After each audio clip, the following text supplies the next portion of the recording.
Blackstone Publishing presents Rejected and Hidden by Cami Checketts. This book is read by Stephen Dexter. Chapter 1. Kim Heathrow kept her back to the wall as she studied the sliding glass door at the back of her living area. A few seconds ago, she'd been celebrating the completion of her latest painting of the La Fortuna waterfall. The gorgeous wonder of nature at the end of the road she lived on was a spot as beautiful as the Garden of Eden.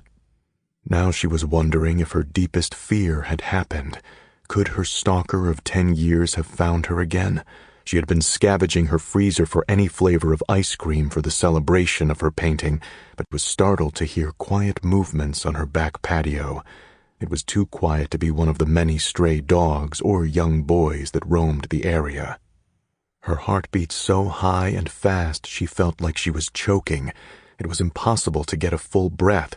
She sidestepped to the right and grasped a long kitchen knife. The cool stainless steel in her hands offered her some reassurance, but if her stalker followed the pattern of when he'd discovered her locations in America, he wouldn't try to come in.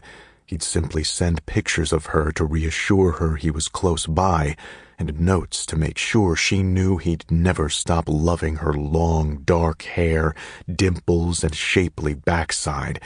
It was gross and disturbing, but had been occurring for so long she mostly ignored the repulsive words. She'd lived in La Fortuna, Costa Rica for the past 5 years. After Colt Quinn broke her heart, she'd run from America and her stalker.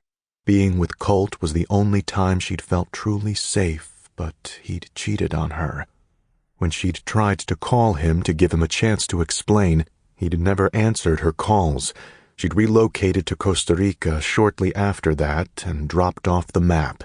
Only her parents, older twin sisters, cousin Holden Jennings, and the infamous Sutton Smith, along with his impressive security specialists, knew where she was.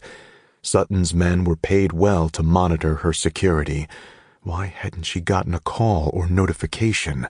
Where was her stupid phone anyway? Probably up in her art studio. She wore noise-canceling earphones when she painted to block out the roosters crowing and the dogs barking. Maybe she got a notification and hadn't noticed, but her stalker hadn't found her in 5 years.